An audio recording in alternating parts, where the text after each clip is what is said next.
O que que acontece com a pressão atmosférica? Perceba que o ar, ele é um fluido.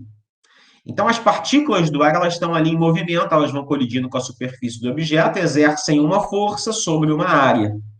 E essa força que esse fluido exerce, a gente vai chamar de pressão atmosférica, causado pelo ar atmosférico, que está sobre as nossas cabeças, então ele vai exercendo pressão aqui. Caso você ache a influência da atmosfera pequena, lembre-se que a camada do ar circunda nosso planeta e possui mais de 100 quilômetros de extensão, ou seja, da superfície da Terra até onde tem ali oxigênio, a gente tem uma estrutura aí muito grande. Então, a gente tem ali, ó, uma extensão muito grande. Então, tem muito ar exercendo influência sobre as nossas cabeças. O primeiro cara aí a pensar uma ideia para medir essa pressão atmosférica foi o Torricelli. Lembra lá da equação do Torricelli? O Torricelli, ele era aluno do Galileu e ele propôs um método simples para a obtenção dos valores da pressão atmosférica. Como esse exemplo está relatando aí, ó, ele equilibra o peso de uma coluna de mercúrio em um tubo onde se faz praticamente vácuo naquela partezinha de cima. Então, ele tira todo o oxigênio ali, enche de mercúrio e ele consegue equilibrar aquela coluna do mercúrio numa superfície livre ali. Então, a ideia do Torricelli foi essa. Vamos entender isso aqui. Ó, pressão atmosférica, então, é a pressão exercida pelo ar atmosférico sobre os corpos nele mergulhados, ou seja, nós estamos imersos no oxigênio. Então, esse oxigênio exerce uma pressão sobre nós. Como é que eu calculo essa pressão atmosférica? Então, eu já mencionei ali que o Torricelli realizou essa experiência simples ali. E sabemos que a pressão sobre dois pontos no interior de um mesmo fluido e numa mesma horizontal é a mesma que executou o que se segue. O que eu estou querendo dizer com isso? Estou querendo dizer que quando eu pego aqui esse líquido aqui, ó, do Torricelli, e pego ali embaixo dois pontos ali, eu estou querendo dizer que eles estão sofrendo ali a mesma pressão. Por isso que está dizendo ali, ó, sabendo que a pressão sobre dois pontos no interior de um mesmo fluido e numa mesma horizontal é a mesma. Ou seja, são os pontos ali isóbaros, têm a mesma pressão. A gente vai dizer que esse cara ali está em equilíbrio hidrostático. A gente vai comentar um pouquinho disso aqui daqui a pouco. Mas qual é a ideia? Ó? O Torricelli, ele pegou um tubo de ensaio de 1 metro de comprimento, totalmente preenchido por mercúrio. Então, ele pegou o tubo, encheu de mercúrio, e virou ele, de cabeça para baixo, em outro recipiente contendo mercúrio, que foi essa ideia aqui. Ó. Só que ele pegou de cabeça para baixo e virou. Por isso que fez vácuo ali, porque não tem nenhuma substância ali naquele lugar. Tá? O mercúrio desceu. E ele mediu aquela altura da coluna.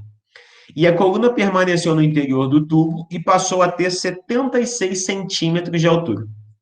Concluiu que na horizontal que passa pela superfície livre do líquido a pressão é a mesma, ou seja, ele está em equilíbrio hidrostático, assim determinando a pressão hidrostática da coluna de mercúrio dentro do tubo sobre a sua base. Sabia que esse valor corresponde ao valor da pressão da coluna de ar atmosférico sobre a superfície do mercúrio. Ou seja, a ideia é essa. Ele encheu ele de mercúrio, está tampado, e ele virou. A pressão que atua no nível daquele recipiente é a própria pressão atmosférica. E ela é a pressão que consegue equilibrar aquela coluna. Certo? Ó, de novo, você tem um recipiente na C ali, ó. Você tem o nível do mar, pressão atmosférica. Então, ela está empurrando ali aquele líquido para baixo. Por isso que aquele líquido vai estar sofrendo aquela pressão. Repara que ele encheu e um pouco daquele líquido desceu. Por isso que ficou vácuo lá em cima. Ou seja, a pressão naquele ponto ali, na no nível, né, entre o ar e o líquido, eu tenho a pressão atmosférica. É a única pressão que está atuando naquele ponto é a atmosférica. E quando eu olho para o bulbo, naquele ponto ali, também tem que ser a pressão atmosférica, que é o ponto onde está em equilíbrio. E quanto que ele consegue equilibrar ali? Ele consegue equilibrar, no máximo, 76 centímetros. Aí, de mercúrio. E se eu enchesse ali tudo, aquele líquido ia deslocar. Por isso que a gente diz que a pressão atmosférica, ela vale 76 centímetros de mercúrio. Esse 1 atm, ele tem o valor de 76 centímetros de mercúrio. Esse é o valor da pressão atmosférica. Essa pressão, ela deve ser acrescida ao valor da pressão sobre um ponto no interior do fluido quando a superfície for livre, isto é, aberta, a pressão atmosférica. A gente tem ali aquela equação lá, pressão igual a μgh, que eu vou relembrar daqui a pouquinho. Mas a ideia aqui é que quando você pegar toda essa construção, o Torricelli ele conseguiu ali de uma maneira bem útil determinar a pressão atmosférica associada a uma coluna de um líquido. Então, a partir dessa construção aí do Torricelli, a gente começou a avançar com outras formas de aplicação dessa pressão atmosférica, por exemplo, aí, ó, no nível de uma obra. O cara vai fazer uma obra, ele quer saber se ela está no nível. Então, também vai estar associado a essa questão ali de criar um nível, né?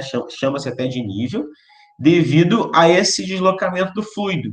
Então, ó, uma consequência importante do estudo que estudamos até agora sobre a pressão hidrostática é que líquidos na superfície do planeta, com a superfície aberta, ficarão no mesmo nível por estarem sujeitos à mesma pressão. Que pressão é essa? A pressão atmosférica. Então, a gente consegue ter ali um nível, saber se está de fato na horizontal, se está ali inclinado, devido à própria pressão atmosférica. E daqui a pouquinho a gente vai ver como é que faz essa relação. Como é que eu transformo esse 1 atm para aquele 1,01 vezes 10 a quinta Pascal. Vou mostrar isso com aquela expressão ali de cima. A gente vai ter que entender como é que ela funciona. E uma aplicação direta dessa pressão atmosférica é esse exemplo aí, ó, de você pegar um copo, enche o copo com água, bota uma folha de papel e vira o copo de cabeça para baixo.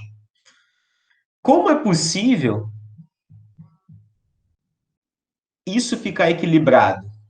Como é que é possível esse copo ficar equilibrado ali se a força da gravidade, né, a força P, está puxando esse líquido para baixo?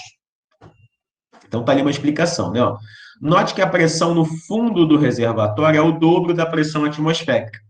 Significa que a pressão exercida pela coluna de água de 10 metros de altura é igual à pressão atmosférica. Por essa razão, na foto ao lado, a água como corante que enche completamente o copo não cai, pois a pressão atmosférica que age na parte inferior do papel é maior que a pressão da coluna de água. Eu vou voltar aqui, ó.